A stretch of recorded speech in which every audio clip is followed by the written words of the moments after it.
And we are live on the Red Pill News. Put your hands together for your host, me, your Red Pill host. Hosting Red Pill, hoster, the hoster with the moster, god damn it. The Red Pill News, take the red pill, take the red pill, take the red pill. So, I'm looking at India, and I'm like devastated. Like, man, oh man. I can't believe that the exact same thing is happening. What happened with China is now happening with India. And exactly the same way, the whole world is downplaying it. Like, it's not going to affect them. It's contained. It's there. So I'll give it to you this. This is the news in the moment from the doctors in the field. Keep in mind, in India, they average one doctor for 26,000 people. One doctor, 26,000 people. Okay? You have a COVID-19 mutations, plural. They're calling it a double mutation. You have the African variant, which is very deadly, and then you have the English variant, which is very infectious. You bring that together, you have a very infectious, deadlier version of the original COVID-19. The original COVID-19 doesn't even exist anymore.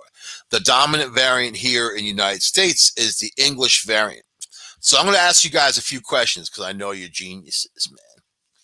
How's this? Do you think that this is the natural progression of the virus?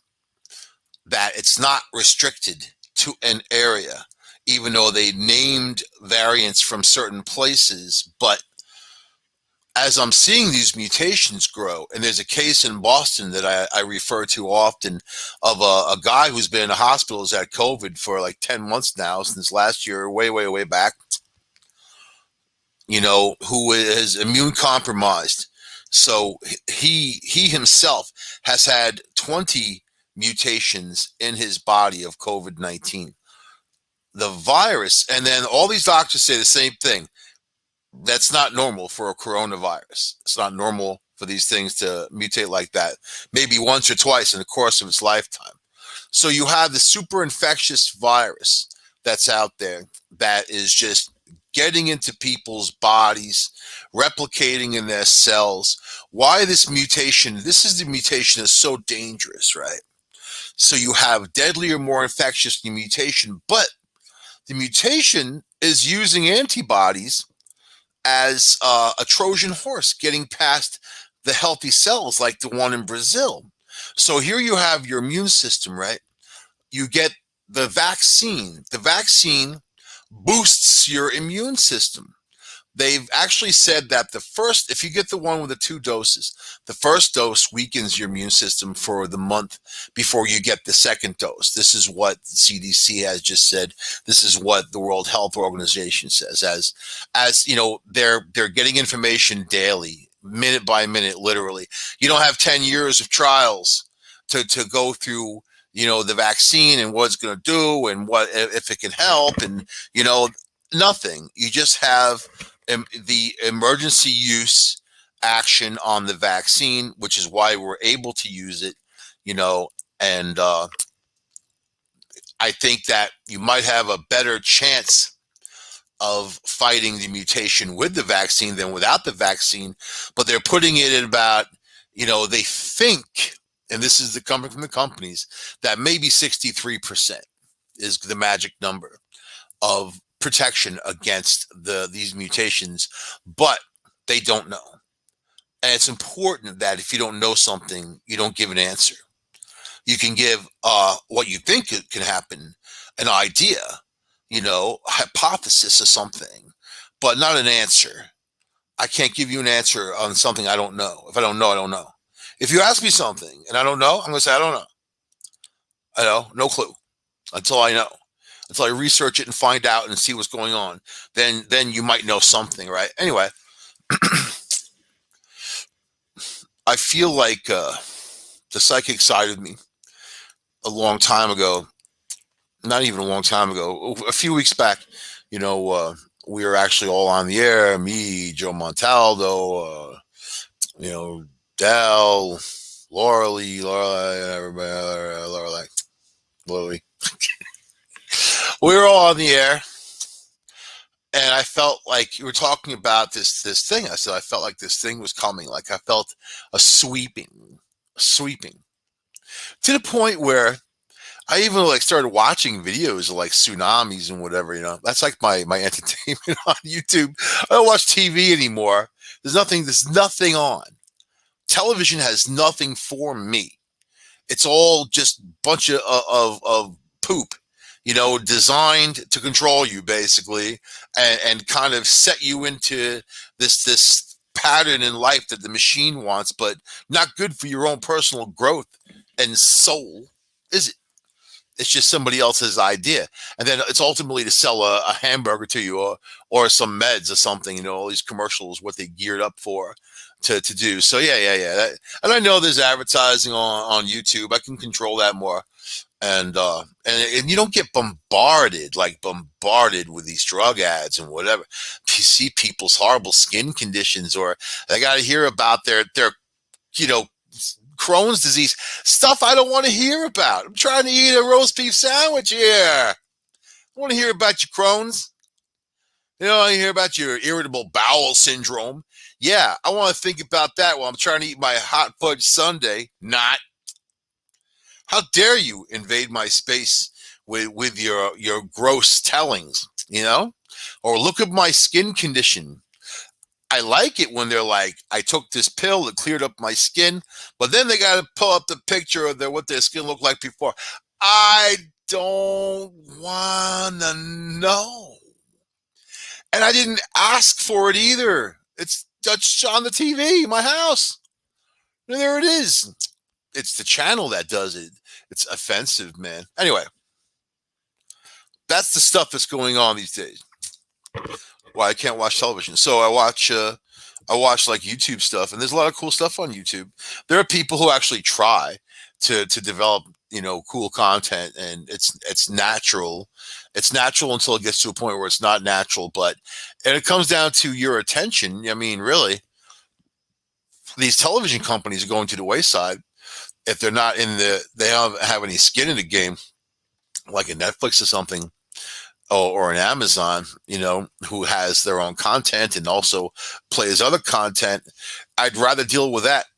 It's like I was going through my mom's bills and her cable bill, and she constantly said she wants to lower it down, and you know, told her that there's all kinds of ways of doing it, but really, if you want to have any decent channels on cable, they make you pay big bucks. She's paying $178 a month, right? Just so she could watch like the Oprah thing and a couple channels, and Weather Channel, and the local news channels, right? Which are supposedly free, but nothing's free in the world. If they say it's free, you can count on it not being free. Count on it costing more than you can even imagine, because there's nothing that's free, right? Anyway, so the cable company charged, it was like $118 just for the Wi-Fi. I'm like, $118 a month for Wi-Fi. You know, how do you justify that? You know how they justify that? Because there's no caps for what they can't charge somebody. And they're going to charge what they want to charge. And you can just either pay it or don't have it. It's that simple. And you might make the argument that internet is an important thing for people, for education purposes, for the development of people, and also for communication options, you know. So if you want to say that it's okay, it's not okay. And then on top of that, to charge another 60 something bucks for those horrible cable channels. So I'll tell you, like with me, I do YouTube. I'm on Amazon, so you know I get free delivery. I joined for the free delivery, but they give you all kinds of free content on their Prime. I mean, you can watch movies, TV shows, whatever. I mean, series, whatever you want. I mean, all included. It's like 12 or 13 bucks a month. It's like some nominal fee. Netflix was only like 11 bucks a month or whatever, 12, same thing.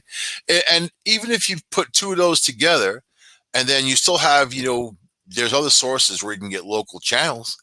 I mean, it's like, why pay all the money from these cable companies? And like the ones that I use, I get a Roku and I can watch that thing. I can hook it up to any TV, watch it anywhere. I take it on the road, put it on in the hotel, hook it up to the TV, whatever, man.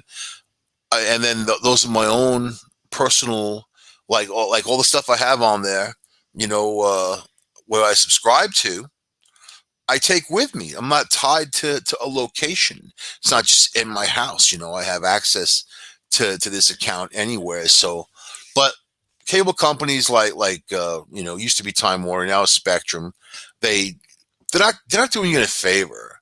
They're losing the game. Now you have all these telephone companies installing 100 by 100 fiber optics in your home, which is way better than a Time Warner cable, or a Spectrum, I should say, can compete with, when it comes to upload download speeds, right? But fine, do it that way, and they're charging half the price, and you get the phone, and then you can watch. So you don't get cable channels, big deal. What do you get on cable? Whatever channels they decide to pull full of their crappy advertising. So you got to pay almost $200 a month and be bombarded with advertising. At least if you're going to pay access for that, they should cut out the ads and do you a favor. Oh, no, they have no control over that. Bullcrap. This whole machine is designed to stick its hand in your pocket and take every last penny that you have. They don't care about your personal life. They don't care if you need a new pair of shoes. They don't care if your kids need dental work or other. Only thing they care about is taking your money, and they will do it, and they don't care. Then they will disconnect you if you don't pay. You're a little bit late, they'll shut that thing right down. Used to be they had to send someone out to your house to do that. Now they just go bloop, hit a button. Then to reconnect, you got to pay the big fee, and it takes them 9 days. We'll reconnect you, but it'll take 9 days. Well, you just shut me off in one button. Shut up if you want your connection. But now they're losing power because people are doing other stuff. I also have my own hotspot where I pay 49 bucks a month for 20 gigabytes of high speed, and then it throttles down 1 gigabyte or 1G lower, which is fine because I'm able to do video conferencing and whatever. I'm able to watch movies and do whatever. So 49 bucks a month, basically unlimited internet, right? And anywhere I can go 80 miles an hour down the road and have my laptop running and do that, whatever, it doesn't matter. So that's the new thing. And it uses utility towers. So it connects to any tower around. Works in 130 countries. How's that?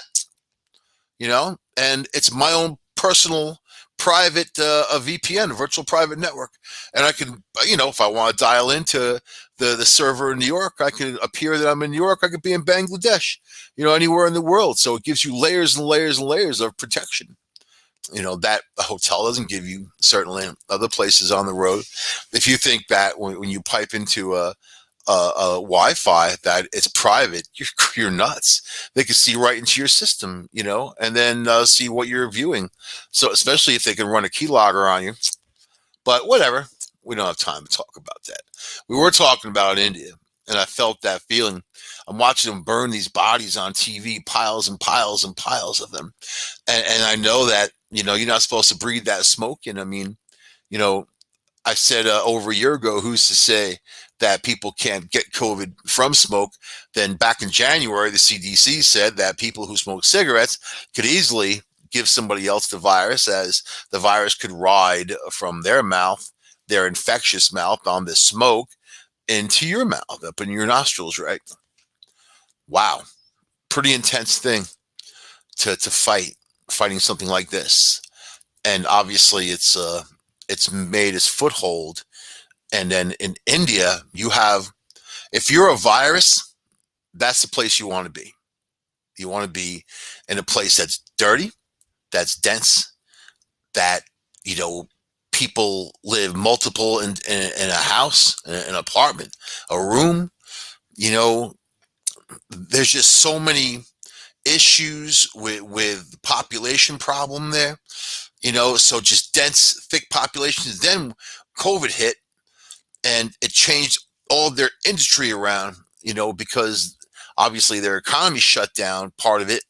So there was mass migrations within India of people moving from one place to the other for work, right?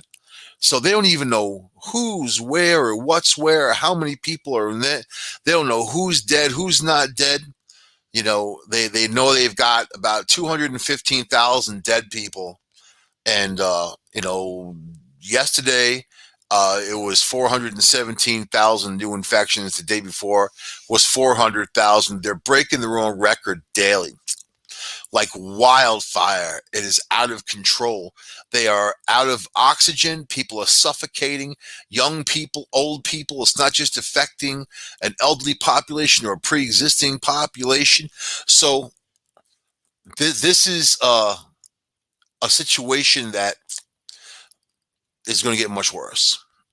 You know, and then as it gets worse, there, people have already panicked and left. People have already gone over borders, you know, and you're going to see, you know, China's not going to be spared from something like this. You know, they got their eye on it because they're right there. You know, I mean, you know, every country in that region has to have their eye on India, but us too, because we have very large Indian populations here in the United States. Those are also very dense neighborhoods, and people travel. They go back home to India. They go back and forth. They see their family, you know. So these are all things that we need to be ready for. And I don't think you can be ready for something like this. So I'm putting it at 2 to 3 weeks that we're going to start seeing that real trend, and and then, you know, who knows after that. I mean, we've done a pretty good job here in the U.S. at getting control of this virus. You know, other countries somewhat. I mean, but there's other places who are completely out of control still. You know, and then now you have India, one of the largest populations on the planet, and dense population is just out of control. While the virus is out of control, it gets to live, it gets to evolve, it gets to do its thing. You know, people say that it doesn't have an intelligence. People say that it's not even alive since it's a virus. It is alive because it lives in your cells. It hosts, you know, it's an infection. It's a virus. It gets in your cells and replicates from one to the other, to the other, to the other. So it wants to live. It wants to mutate. It wants to survive. And obviously, if it is mutating to avoid antibodies and avoid white blood cells, it's learning from its hosts and getting better. It's not encountering the host. Normally, you would see a virus that would encounter a host. It hits a wall of white blood cells. You know, you beat the virus down, and that's it. Then the virus is done. The virus gets conquered. People's immune systems learn how to fight these things. This one is different. This one is learning how to fight our immune system and getting better at it and creating mutations and variants. You can't tell me that this thing wasn't a master of design, you know? And it's doing what I always thought it would do. And I feel, man, my heart goes out to those people in India. Unbelievable, great suffering, watching people suffocate because they have no oxygen. They just, it's not that they can't make it.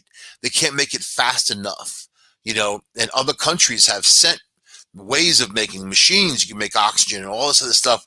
They just need to fill the bottles and get them out to these different areas, you know. So it was the leader of India, by the way, just a few weeks ago, who said they've beaten it, they're on top of it, they've gotten to herd immunity, all that stuff, you know. You didn't even believe in it and whatever. Wow, really? Really? Who does that sound like? Ha, didn't believe in it, right? The disbelief. But wow. And then Just a short time later, his entire country is about to fall because of the guy's own brass ignorance. That's all you can really say. Just brass ignorance. And it's unbelievable you have people that actually run countries that think like that. And this is a worldwide health crisis. For the people out there that think, "No, I don't want to wear a mask," and it's interfering with my rights, and I have the right to not wear it. It's stupid. Really? Really? You have the right to make somebody else sick? You know? Do you have the right to get sick from somebody else? I guess you do if you're going to be like that. But if you have it, you don't have the right to make somebody else sick. You don't have the right to harm another person. And when it's a public health crisis, it goes beyond your individual rights. It's something that you're trying to stop for the betterment of the people around you. But man, there's a lot of ignorance out there. A lot. So now in the U.S., you have areas like Florida who are completely opening up. You got that DeSantis down there. That guy's some piece of work. People, people on the right praising him. And when I listen to him talk, when I look at him, I just feel like he's just this horrible used car salesman, Not to hurt any used car salesman out there. People do need used cars. Let's just say snake oil salesman, or worst possible person. You know who he reminds me of? He's not fat like him, but he reminds me of him. This guy, Boss Hogg, on the Dukes of Hazzard, a television show here in the United States back in the day. Awesome TV show. Oh, Catherine Box legs, man. Beautiful, beautiful. Fast cars. People, rebel flag on the top. Nobody was offended. Now the shows are gone to the wayside. But yeah, the sinister guy in the county who was like the guy who paid off the sheriff and everybody else, and basically he was the dirtiest dude on the block. That's what DeSantis, his energy comes off like that. I'll just say that. And then other people are like, well, he went to Harvard. Like, what is that supposed to mean to me? Is that a pass in life that he went to Harvard? I think that's even more of a reason to keep an eye on someone. They went to Harvard, They still have Elizabeth Warren listed as the first biracial student in their law school. First female biracial student, because she listed herself as a Native American. And now we all know that she's not Native American. But they still haven't taken that down yet, which shows you how full of it they are. But you know this world, or maybe you don't know the world. I'll tell you what the world is. You pay as you go, It's a system of payment. It's a system of being in debt to someone, something, somewhere, someone, anything. I know I said someone twice. If you want to control people, you control them through debt. Used to be people could have their own land, house. You go out and work, on your land. You grow your own food. You go hunt. People live very simply, right? And times change. For some people still live like that in some places, but not for free. Now you pay property taxes. You pay all kinds of taxes. There's a tax for everything. At some point, sometimes 2 or 3 taxes involved in certain things, So I like to avoid paying taxes when I don't have to pay taxes. And I loved the internet the first several years where you're able to buy stuff through eBay and you buy things around the way with, tax free. You're dealing with other states. They have different laws, like in New York. Most of the counties in New York charge a tax for clothing, a tax for appliances like refrigerators and things like that. Other states, Pennsylvania, has no tax for appliances, which is civilized because if it's refrigerators a necessity. If you're talking about a luxury boat, sure, put taxes on it, But if you're talking about necessity, washer, dryer, dishwasher, necessity, that's something that shouldn't be taxed. And clothing is a necessity unless you live in a nudist camp, you know what I mean? But not everybody does, and not everybody can, and not everybody should, obviously. So it really comes down to what we allow the government to do to us. So like looking for a place to live, you realize apartments, no matter where, If you're looking for a 1 bedroom or 2 bedroom apartment, you're going to pay from $1,500 a month to $2,500 a month. A month, that's a lot of money. If you're a single person, you have to make some pretty decent money to pay that, you know, and have anything left over to live, right? Especially if you got a car payment or something like that. But it's a payment. It's another payment. It's another payment. Oh, why is the rent so high? Because property taxes are high, and whoever the landlord is has to pay those property taxes, and he has to offset it with, you and your payments for rent. So then you look at other states, like, get out of New York, because New York is very high, even upstate. Get out of New York, right? Look around. You'll be shocked to find that the rents are basically the same almost everywhere, which is interesting. It's almost like there's something out there that wants people to be together, that doesn't want single people out there to be happy. Almost like you get forced to live with somebody else to share the bills. It didn't used to be like that. You know what I mean? When I was, I don't know, in my early 20s, had a great apartment, even 19, 20, 600. The other place I moved upstate, I was paying $425, $425 for a 2 bedroom, tons of space, man. Big duplex, unbelievable amount of space on the river, had beautiful views, mountains, all that. So, but the taxes, when they go up and they go up and they go up, and nobody ever puts a stop to it. Property taxes, they have no control, because these boards get together and they swing the gavel, and that's it. And it's only a handful of people voting, and it's pretty much what they want. And they have more money coming into their city, town, county, whatever the hell they have, and then that's your money. And it's not much of an increase. We need it for this. We need it for that. Oh, we got to fix the roads. But then they don't fix the roads. I've been driving over the same potholes for the last 3 years, untouched. So that's the deal. You look for a cheaper place, there really isn't much, unless you buy a place. I mean, there are homes you could buy and pay a low mortgage, but it's still a debt. The bottom line is you're still paying. It's a debt. Your car loan, a debt. Anything you have to pay, and all these electric bill. So I got a friend not far from here.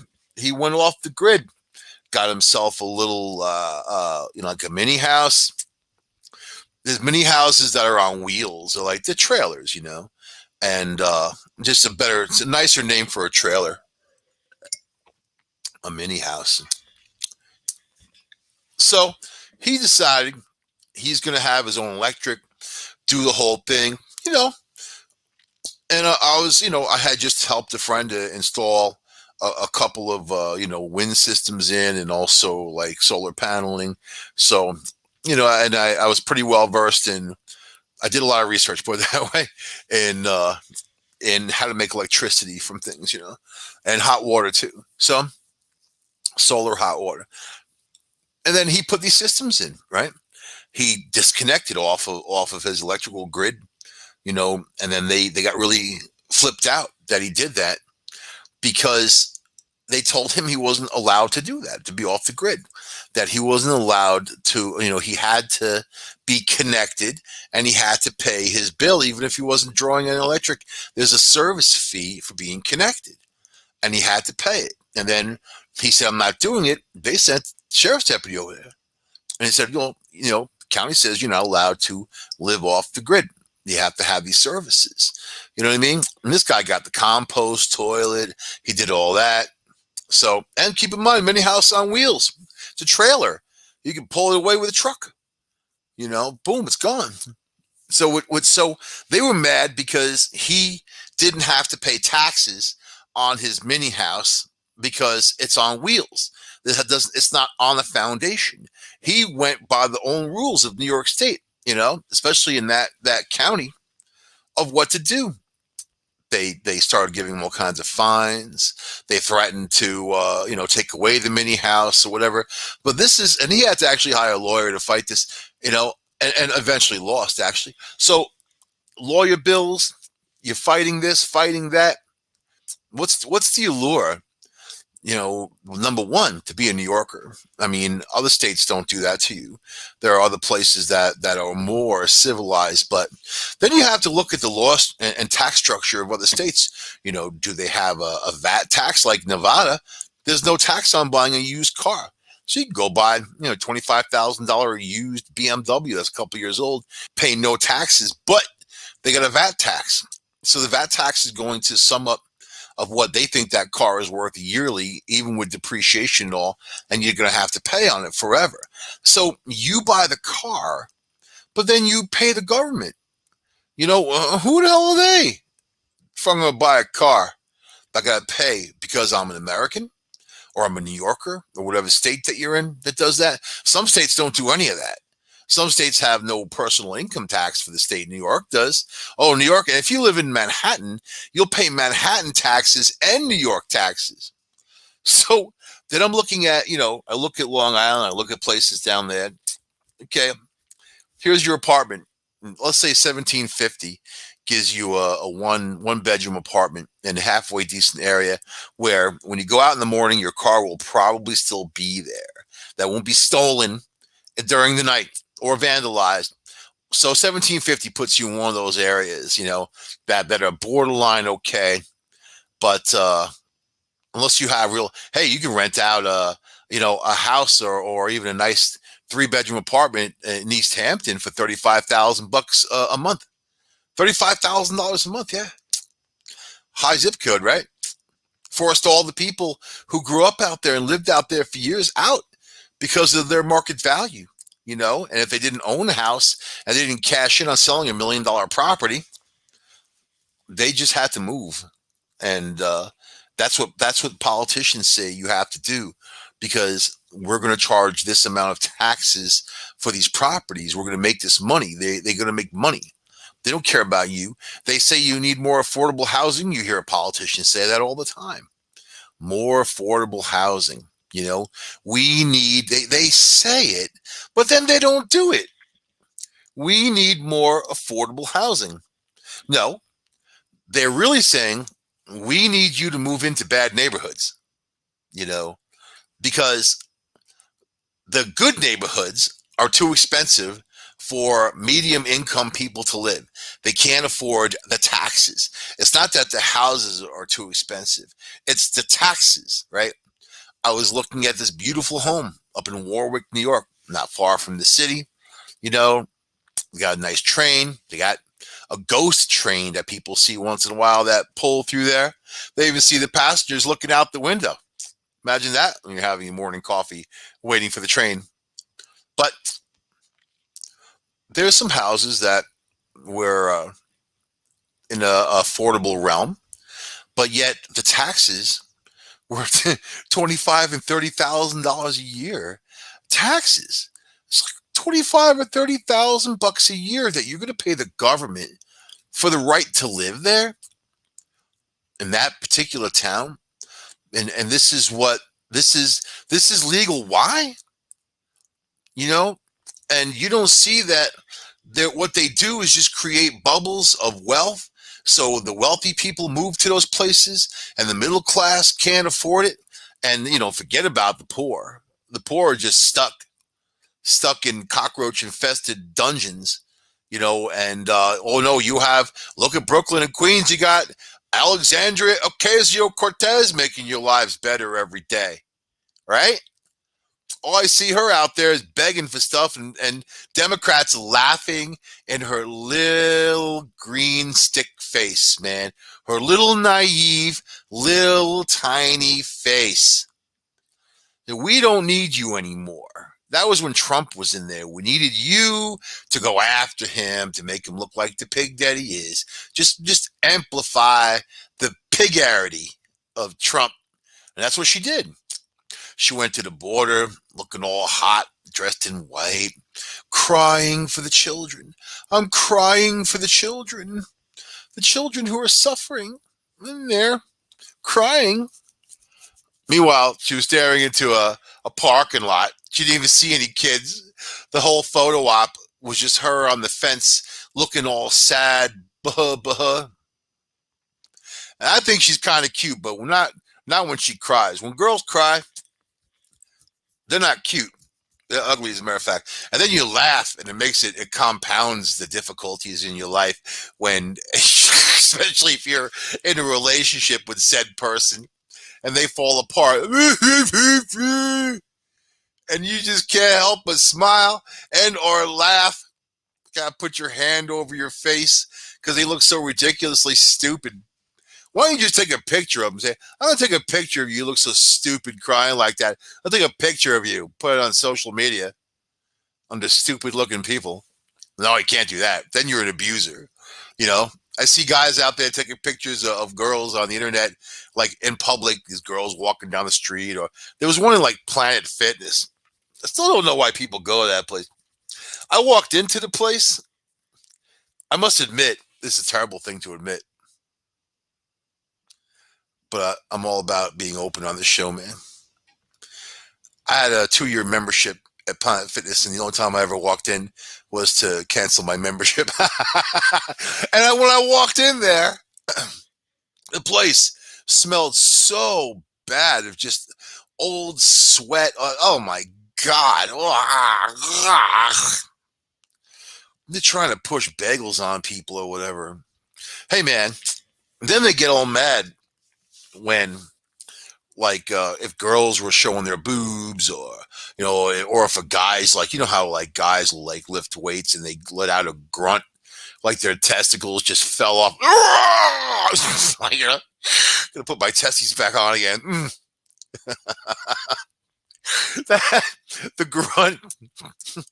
Well, like, martial arts, like if I'm hitting the bag, I'm like, I make a noise. It's part of like the whole disorienting and timing. You disorient your opponent, but you also, it's timing and whatever. And when you shout out, it gives you more strength. I get it. But other people don't want it. That's the problem. And, I use swords in my workout, and they do not allow that at Planet Fitness, I found out. And, who knew? Who knew, man? Who knew? But when I went in there, the guy was nice, all cute, buff dude behind the counter, like old muscled up dude, big $1 million smile. Guy should be in Hollywood with something like that going on. Not Planet Fitness, Ithaca, New York, old sweat dungeon. But he gets paid to sucker the fatness, like people like me, and say, oh, come on in with your jelly roll. Come on in and do that Tootsie Roll and, and get on the machine. And you too can share some sweat. But because of places like that, and because everybody's got a camera now, everybody has a camera in their pocket and a video recorder and access to the world. It's crazy to think like that. When I was 19, yeah, I know. When I was 19, 20, you didn't have cell phones, man. You didn't have the internet. It was very boring, as a matter of fact. You read a lot of books and put your tape, or, there were CDs, man. Not cross-dressers either. They were there too, but talking about compact discs. You put your compact disc in, and that was the new stuff. People were psyched. Before that, you had a cassette tape, and they get wobbly and they get weird. And if you don't know that you got to take a pen and wind that sucker up and make it a little bit taut to put it in your cassette player, otherwise it gets eaten or whatever. Yeah, there's trials and tribulations. Or the Nintendo games, when you have to physically blow the game, basically give it oral to play it, to blow the dust off the damn connections. This stuff that the younger generation will never even have a clue that other people had to go through. But I'm just saying that it was a era of not having to be in touch with everybody all the time, not being constantly under the gun with information, not being bombarded with all kinds of ads every which way. You're in your car, you play your music, whatever, you get home, you listen to your answering machine, you hear your messages, you call the people back that you want to call, whatever, That was life, man. Now it's much different. And because it's much different, I think people, they don't know where they are. The technology's grown so fast. I mean, like I said, you've got a camera, a video recorder, and a way of getting out to the world in your pocket. You can go live broadcast, and then people will watch. If it's interesting or if something crazy, people will watch it. So that's a lot of power to have. Then you get the guys out there who just can't control themselves. They see a good-looking girl.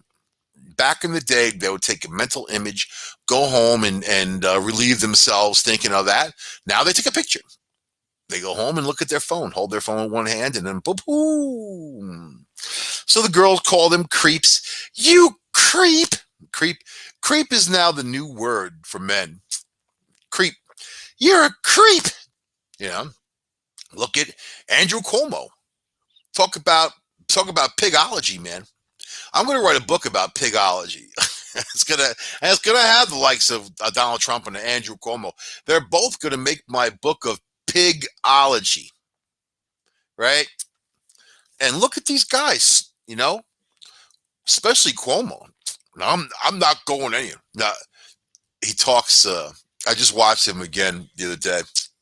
He was doing his COVID thing, and when the reporters talked to him, he has this disdain for anyone. He acts like he's truly the king, and he has this disdain for anyone who says anything that goes against him at all, his grain, anything that he's been for, even stuff that he doesn't like himself, but that he himself does.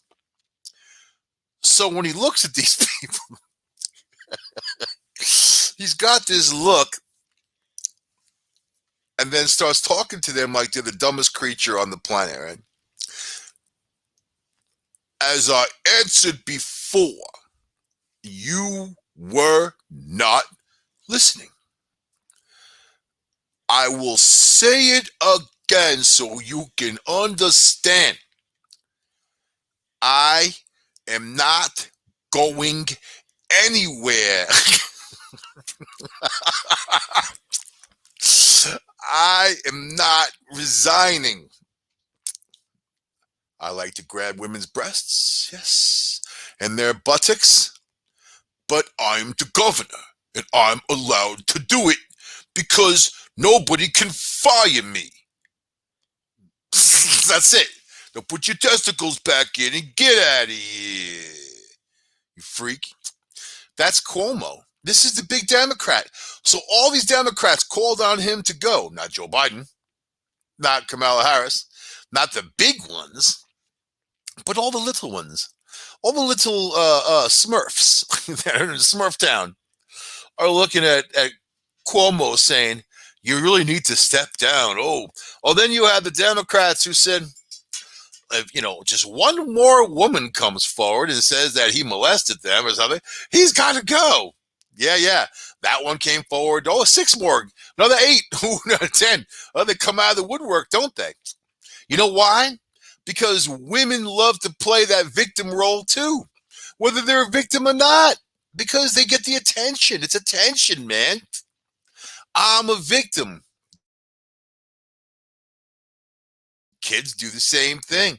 And kids, oh, I hurt my hand. Oh, go buy me something. Yeah, great. Who's the victim? So back in the day, a guy would kiss a woman's hand. They would comment, you're very beautiful. Let's go out or whatever. Now you can't say anything to anybody that they're offended. But that's wrong. Because I talk to women. I know women. And women tell me things. You know what they say? I can't tell you because that was in private, man. No, you know what they say? They say they like it when a man hits on them. They like it when a guy, says that they liked him or whatever. You see it on Facebook, though, like to be a girl out there and put a picture of herself. And there's no less than 112 dudes who are like, you're so beautiful. Oh, man, you're so beautiful. Those guys are the dumbest creatures on the planet, man. Those are the guys that Cuomo's talking to. If you knew women like I do, you wouldn't be saying that. on Facebook. Hey, Andrew. Andy. So, what a world, man. Am I for him or am I against him? There's part of me that actually likes to freak, but I don't know what part of me that is. It's probably the bad part of me. sometimes I have to even things out, It's not easy being me. Sometimes, like he's not so bad, but which part of me? Is that the little devil over here on this shoulder, or is that the angel on the other shoulder? I don't know. I'm going to have a conference later on with those two and see where I stand on Cuomo. I know that he lied about the elderly people. Then he came out and said that he lied to protect the truth. He lied. And I swear I'm going to use that one day. He lied to protect the truth.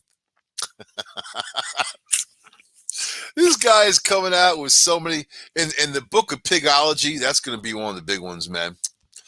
I only lied to protect the truth. But the fact that you're so stupid and you don't know that, I can't even have a conversation with you, idiot. Get out of here. I watched this guy all through the beginning of the pandemic with his little broadcast, and it became like people were like, "Oh, he's so charismatic," and anyway, even women were like, throwing themselves at him. And what was that idiot that was on TV, the blonde chick that was married to 50 Cent? Even she was like, saying how sexy he was and whatever. And I don't know. I'm not a woman, so I can't tell. I think that Andrew Cuomo is fuck ugly. I'm sorry to say that, but I'm certainly no. I guess that is just my own private taste. I don't think he's attractive. You know what I mean? I don't think he's charismatic. I saw how Bill Clinton, when people said he was charismatic and attractive back in the day, yeah, he had some. He was definitely charismatic. They're all charismatic. Otherwise, they wouldn't be there. That's how they get there, is by basically getting a hold of certain emotions inside of you and tapping into those. And it's not about their qualifications. It's more about just what you think of the person. A lot of women have been polled when they voted for Bill Clinton saying they thought he was attractive. And they voted for him, when they thought he was ugly. What if it was Al Gore instead? Al, he didn't win. Because no one's going to look at Al Gore and say, oh, he's attractive. But Andrew Cuomo does have that virile type of, hey, he's got those nipple rings, right? People talk about that. Whatever. All I care is that he runs New York the right way, and he hasn't. And, New York's got a lot of problems, and I don't know who's going to fix those problems. Probably nobody. It's just going to be more of the same until everyone just either vacates where that has any kind of money and that they can go save themselves somewhere else. But where's the grass greener? Where would you be happy? What's a good place? You got to be able to strive and survive. And God forbid, man, this other COVID comes and spikes like I think it's going to. What's that going to do for the economy again? We haven't gone back on our feet yet. We're not anywhere near it. So there's also that. So we need good, solid leadership. Good, solid leadership. What's out there? Good, solid leadership. So whatever. We're on our own, I guess. So anyway, I'm going to end the show on that note with those nipple rings. And, I do see how Andrew Cuomo has written apology letters in advance. You know what I mean? I used to be the same way back in the club days. And I'm like, I apologize before what I'm about to do. So I think that if you do, you're putting it out there. It's kind of a nice thing, when you're in the right state of mind to apologize. So I don't know. I'll see you guys next week on the Red Pill News. Take the red pill, take the red pill, take the red pill. Burn through the machine and see things for how they are, then live your lives. Apply those principles to your life and live.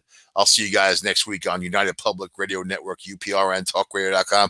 107.5, the Owens, 104.7 on the Pasco. Oh, soul.